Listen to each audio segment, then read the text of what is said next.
COVID-19 ವಿಚಾರಣಾ ಆಯೋಗದ ಅವಧಿಯನ್ನು ವಿಸ್ತರಣೆ ಮಾಡಲಾಗಿದೆ. ನಿವೃತ್ತ ನ್ಯಾಯಮೂರ್ತಿ ಜಾನ್ ಮೈಕಲ್ ಕುನ್ಹಾ ನೇತೃತ್ವದ ಆಯೋಗವನ್ನು ರಚನೆ ಮಾಡಿತು ರಾಜ್ಯ ಕಾಂಗ್ರೆಸ್ ಸರ್ಕಾರ. ಅಂದರೆ ಈ ಹಿಂದೆ ಕೋವಿಡ್ ಸಂದರ್ಭದಲ್ಲಿ ಆದಂಥ ಹಗರಣಗಳು, ಭ್ರಷ್ಟಾಚಾರಗಳ ಬಗ್ಗೆ ತನಿಖೆ ಆಗಬೇಕು, ವರದಿಯನ್ನು ಸಲ್ಲಿಸಬೇಕು ಅಂತ 3 ತಿಂಗಳ ಒಳಗಡೆ ಕಂಪ್ಲೀಟ್ ಆಗಬೇಕು ಅಂತಿತ್ತು. ಬಟ್ ಈಗ ವಿಸ್ತರಣೆ ಮಾಡಲಾಗಿದೆ. ಆಗಸ್ಟ್ 31ರವರೆಗೆ ರಾಜ್ಯ ಸರ್ಕಾರ ವಿಸ್ತರಿಸಿ ಆದೇಶವನ್ನು ಹೊರಡಿಸಿದೆ. ಕಳೆದ ಆಗಸ್ಟ್ 25ರಂದು ಆಯೋಗವನ್ನು ರಚನೆ ಮಾಡಿತ್ತು ಸರ್ಕಾರ. ಆಗಸ್ಟ್ನಿಂದ ನವೆಂಬರ್ವರೆಗೆ ಅವಧಿ ವಿಸ್ತರಣೆ ಆಗಿತ್ತು. ಇದೀಗ 2ನೇ ಬಾರಿಗೆ ಅವಧಿಯನ್ನು ವಿಸ್ತರಿಸಿ ಸರ್ಕಾರ ಆದೇಶವನ್ನು ಹೊರಡಿಸಿದೆ. ಕೋವಿಡ್ ಹಗರಣದ ತನಿಖೆಗೆ ನೇಮಕವಾದಂಥ ಒಂದು ಆಯೋಗ. ಹೈಕೋರ್ಟ್ನ ನಿವೃತ್ತ ನ್ಯಾಯಮೂರ್ತಿ ಮೈಕಲ್ ಕುನ್ಹಾ ಅವರ ನೇತೃತ್ವದ ಆಯೋಗ ಇದು. ಕೋವಿಡ್ ಸಂದರ್ಭದಲ್ಲಿ ಆರೋಗ್ಯ ಇಲಾಖೆ ಮತ್ತು ವೈದ್ಯಕೀಯ ಶಿಕ್ಷಣ ಇಲಾಖೆಯಲ್ಲಿ ನಡೆದಿದೆ ಎನ್ನಲಾದಂತಹ ಭ್ರಷ್ಟಾಚಾರ ಕುರಿತು ತನಿಖೆ ನಡೆಸಬೇಕು ಅನ್ನುವಂತಹ ನಿಟ್ಟಿನಲ್ಲಿ ಈ ಆಯೋಗವನ್ನು ರಚನೆ ಮಾಡಲಾಗಿತ್ತು. ಅದು PPE ಕಿಟ್ ಹಗರಣ ಆಗಿರ್ಬೋದು, ಅಥವಾ ಇನ್ನುಳಿದಂತೆ ವ್ಯಾಕ್ಸಿನೇಷನ್ ಆಗಿರ್ಬೋದು, ಜೊತೆಗೆ ಓವರಾಲ್ ಕೋವಿಡ್ ಉಪಕರಣಗಳ ಖರೀದಿಯಲ್ಲಿ ಆದಂಥ ಹಗರಣಗಳಾಗಿರ್ಬೋದು. ಈ ರೀತಿ ಆರೋಪಗಳು ಕೇಳಿ ಬಂದಿತ್ತು. ಸಾವಿರಾರು ಕೋಟಿ ಆಗಿದೆ ಅಂತೇಳಿ ಹಲವು ಸಚಿವರ ಮೇಲೂ ಕೂಡ ಗಂಭೀರ ಆರೋಪ ಇತ್ತು. ಆಮೇಲೆ ಆಕ್ಸಿಜನ್ ಏನೋ ಆ ಒಂದು ದುರಂತ ಏನಿತ್ತು, ಎಲ್ಲದರ ಬಗ್ಗೆ ತನಿಖೆ ಆಗಬೇಕು ಅನ್ನೋದು ಸರ್ಕಾರದ ಆದೇಶ ಆಗಿತ್ತು. ಬಟ್ ಈಗ ಮತ್ತೆ ವಿಸ್ತರಣೆ ಮಾಡಲಾಗಿದೆ ಆಗಸ್ಟ್ 31ರವರೆಗೂ ಕೂಡ.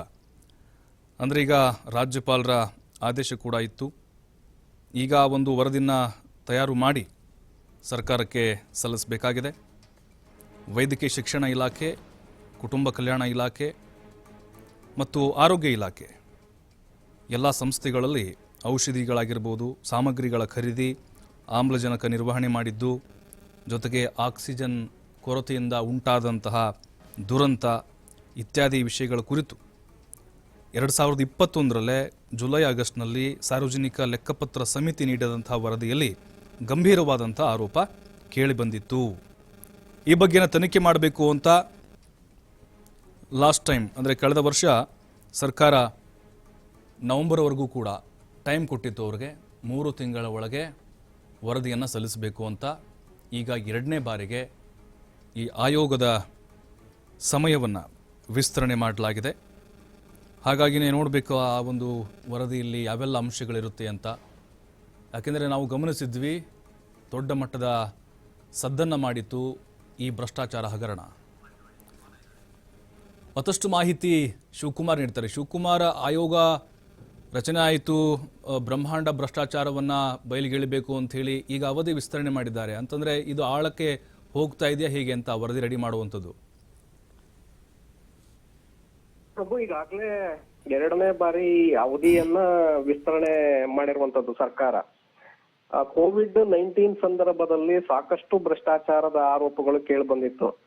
ಯಾಕಂದ್ರೆ ಪ್ರತಿಯೊಂದು ಖರೀದಿಯಲ್ಲೂ ಕೂಡ ಬ್ರಹ್ಮಾಂಡ ಭ್ರಷ್ಟಾಚಾರವನ್ನ ಮಾಡಲಾಗಿದೆ ಅನ್ನುವಂತ ಆರೋಪಗಳು ಆ ಸಂದರ್ಭದಲ್ಲಿ ಸ್ವತಃ ಸಿದ್ದರಾಮಯ್ಯ ಅವರು ಕೂಡ ಎತ್ತಿದ್ರು. ನಮ್ಮ ಸರ್ಕಾರ ಅಧಿಕಾರಕ್ಕೆ ಬರ್ತಿದ್ದಾಗೆ ನಾವು ಇದರ ಸಮಗ್ರ ತನಿಖೆಯನ್ನ ಮಾಡ್ತೇವೆ ಅಂತೇಳಿ ಹಿಂದೆ ಪ್ರತಿಪಕ್ಷದಲ್ಲಿ ಇದ್ದಂತ ಸಂದರ್ಭದಲ್ಲಿ ಅವರು ಭರವಸೆಗಳನ್ನ ಕೊಟ್ಟಿದ್ದು.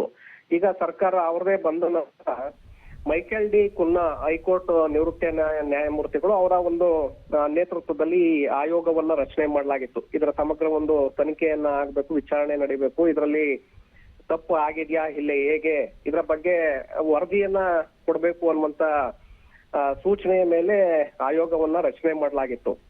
ಆಯೋಗಕ್ಕೆ ಸಮಯಾವಕಾಶವನ್ನು ಕೂಡ ಆಗಸ್ಟ್ 31ರವರೆಗೆ ಈಗ ವಿಸ್ತರಣೆಯನ್ನ ಮಾಡಿದೆ. ಹಿಂದೆ ನವೆಂಬರ್ 11, 23ರವರೆಗೆ ವಿಸ್ತರಣೆಯನ್ನ ಮಾಡಲಾಗಿತ್ತು. ಅಂದ್ರೆ ಕಳೆದ ವರ್ಷ 2023ರಲ್ಲಿ ಏನು ಆಯೋಗವನ್ನ ರಚನೆ ಮಾಡಲಾಗಿತ್ತು, ಆ ಸಂದರ್ಭದಲ್ಲಿ ಮತ್ತೆ 2 ತಿಂಗಳ ಕಾಲ ವಿಸ್ತರಣೆಯನ್ನ ಮಾಡಲಾಗಿತ್ತು. ತದನಂತರದಲ್ಲಿ ಈಗ 2ನೇ ಬಾರಿಗೆ ಅವಧಿಯನ್ನ ವಿಸ್ತರಣೆ ಮಾಡಲಾಗಿದೆ.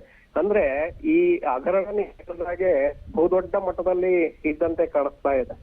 ಯಾಕೆಂದ್ರೆ ವಿಚಾರಣೆ ಇಷ್ಟು ಸಮಯಾವಕಾಶವನ್ನ ಆಯೋಗ ಕೇಳಿದೆ ಅಂತ ಅಂದ್ರೆ ಅದರ ಹಿಂದೆ ಆಳ ಅಗಲ ಎಲ್ಲೆಲ್ಲಿ ವ್ಯಾಪಕವಾದಂತ ಭ್ರಷ್ಟಾಚಾರ ಆಗಿದೆ, ಮತ್ತೆ ಯಾವ ರೀತಿಯಾಗಿ ಇದನ್ನ ಹೊರಗೆ ತರಬೇಕು ಅನ್ನುವಂತ ನಿಟ್ಟಿನಲ್ಲಿ ಸಮಯಾವಕಾಶವನ್ನ ಆಯೋಗ ಕೂಡ ಕೇಳಿತ್ತು. ಹಾಗಾಗಿ ಈಗ ಸರ್ಕಾರ ಮಾಡಿದೆ. ಪ್ರತಿಯೊಂದು ಖರೀದಿಯಲ್ಲಿ ಕೂಡ ವೆಂಟಿಲೇಟರ್ ಖರೀದಿ ಆಕ್ಸಿಜನ್ ವಿಚಾರದಲ್ಲಿರ್ಬೋದು, ಹಾಗೆ ಮಾಸ್ಕ್, ಗ್ಲೌಸ್, PPE ಕಿಟ್ಟು, ಈ ಎಲ್ಲದರಲ್ಲೂ ಕೂಡ 1ಕ್ಕೆ 2 ಪಟ್ಟು, ಒಂದೊಂದಕ್ಕೆ 3 ಪಟ್ಟು, 4 ಪಟ್ಟು, ದುಪ್ಪಟ್ಟು ಹಣವನ್ನ ಆ ಸಂದರ್ಭದಲ್ಲಿ ಕೊಟ್ಟು ಖರೀದಿ ಮಾಡಲಾಗಿದೆ ಅನ್ನುವಂತಹ ಆರೋಪ ಎದುರಾಗಿತ್ತು. ಹಾಗಾಗಿ ಸಾರ್ವಜನಿಕ ಲೆಕ್ಕಪತ್ರ ಸಮಿತಿ ಆಗ ಈ ಆರೋಪಗಳನ್ನ ಏನ್ ಸಿದ್ದರಾಮಯ್ಯ ಅವರು ಮಾಡಿದ್ರು, ಇದನ್ನ ಸಾರ್ವಜನಿಕ ಲೆಕ್ಕಪತ್ರ ಸಮಿತಿ ಕೂಡ ಬಯಲಿಗೆ ಎಳೆದಿತ್ತು. ಇದರಲ್ಲಿ ಮೇಲ್ನೋಟಕ್ಕೆ ಭ್ರಷ್ಟಾಚಾರ ಆಗಿರುವಂತಹ ಆರೋಪಗಳು ಬಂದಿದೆ ಅಂತೇಳಿ H.K. ಪಾಟೀಲ್ ಅವರ ಸಮಿತಿ ಹಿಂದೆನೆ ಇದರನ್ನ ಬಹಿರಂಗಗೊಳಿಸಿತ್ತು. ಈಗ ಈ ಒಂದು ಆಧಾರದ ಮೇಲೆನೆ ಆಯೋಗ ಕೂಡ ಈಗ ತನಿಖೆಯನ್ನ ಮಾಡ್ತಾ ಇದೆ. ಈಗ ಅವಧಿಯನ್ನ ವಿಸ್ತರಣೆ ಮಾಡಿರೋದ್ರಿಂದ ಆಗಸ್ಟ್ ವರೆಗೆ ಅವಧಿ ಕೂಡ ಇದೆ. ಆಗಸ್ಟ್ ನಲ್ಲಿ ಇದರ ಒಂದು ವರದಿ ಸರ್ಕಾರದ ಕೈ ಸೇರುವಂತ ಸಾಧ್ಯತೆಗಳಿದೆ. ಪ್ರಭು, ಥ್ಯಾಂಕ್ ಯು ಶಿವಕುಮಾರ್ ಮಾಹಿತಿಗಾಗಿ.